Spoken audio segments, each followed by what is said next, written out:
My name is Marie Robinson, and I have been a victim of crime, and it has been administered by the Greensboro police officers.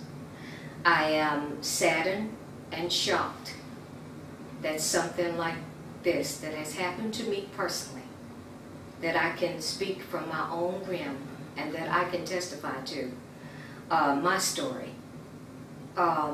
Greensboro police officers are not what they're supposed to be. You have some good and there are some bad.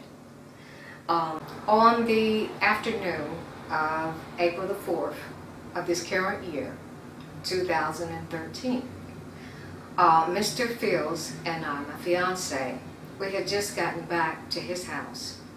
And I sat for a little while, and then I told him that I better go home. And he walked me to the car, and he sat down in the car, and we talked for a few minutes. And as we were talking, I started feeling real warm. And I started wiping sweat off my forehead. And I am a hypoglycemic diabetic.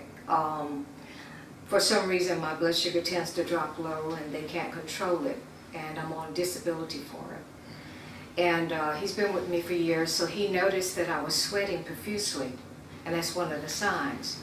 So he looked at, I remember him saying, "Are you low?" And I remember saying, "Yes, I'm low, I can feel it." So he went in the house, and he said, as he walked away, he said, "I'm gonna get you a big cup of juice." So I said, okay. So I sat in the car, and when he came back, he said, "I want you to slide over." So I slid over the passenger side.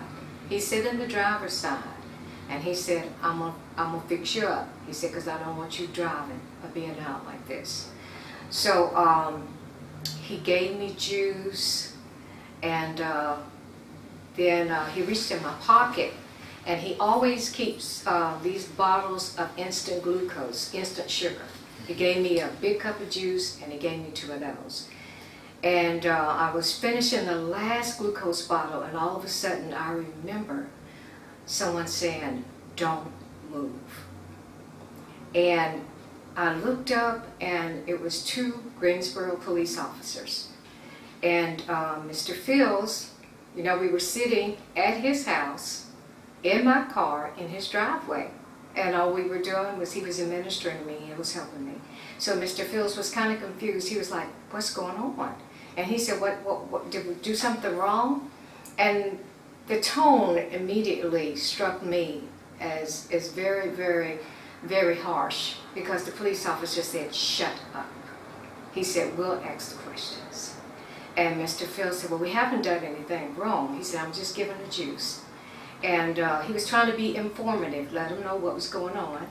And then they said, again, "Shut up. You don't talk until we say talk. We ask the questions." And Mr. Fields, I remember my blood sugar was going down, but I remember Mr. Fields telling them who he was, what was going on, and I could just continuously hear harsh tones coming back.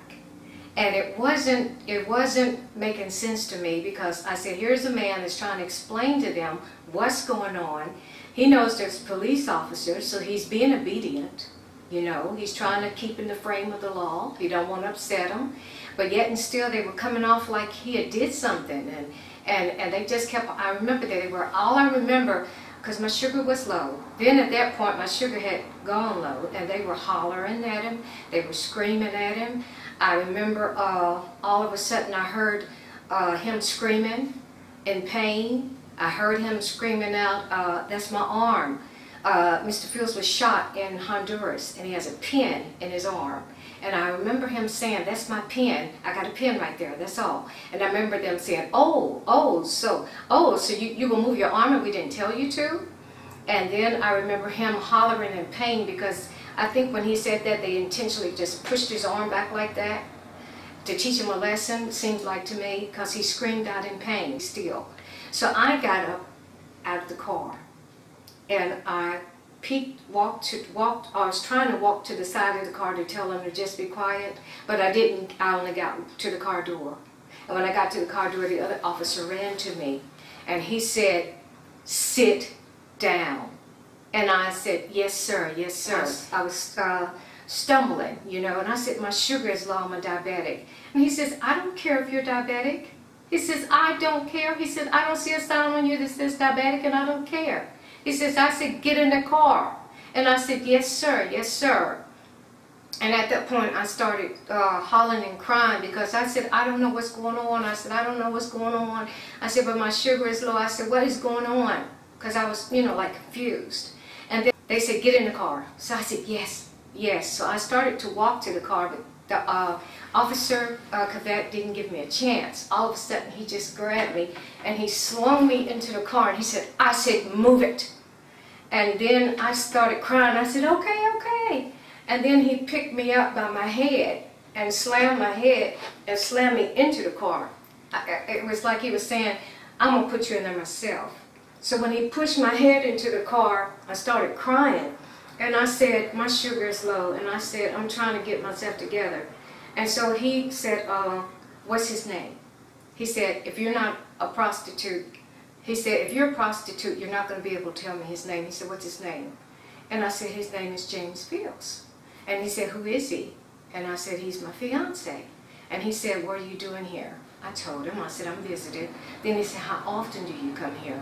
And I told him. And then I said, "He's telling the truth." I said, "My sugar's low." And I stutter. So I started stuttering. And he says, "I don't care if you're stuttering. I don't care." He said, "What is his name?" And I said, "James Fields, James Fields." And then he said, "Give me your ID." And he said, "Where's your ID?" And so I gave him my ID and everything. And by that time, the other officer was on the other side with Mr. Fields. And he said, I heard him say to the other officer that he says he lives here, you know. He says, "So let's make him sit down. We're going to arrest him." So I walked to the car. I walked from the car to the side of the street where Mr. Fields was, and they made us sit there. And now, being diabetic, they didn't call to get me any help or anything. And that's what really hurt me. They didn't call to get any help. They didn't ask how my blood sugar was. They didn't ask, "Are you okay?" He saw I was stuttering. He said he didn't care. They saw I was crying and acting out of the norm. They saw I was crying and I was, you know, bobbing my head back and forth. They didn't ask for any type, they didn't show any type of care and compassion that my sugar was low and that this was what it was.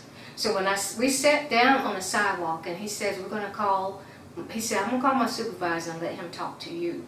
And I said, no, he said, "Do you want to talk to my supervisor?" I said, "Yes, I do."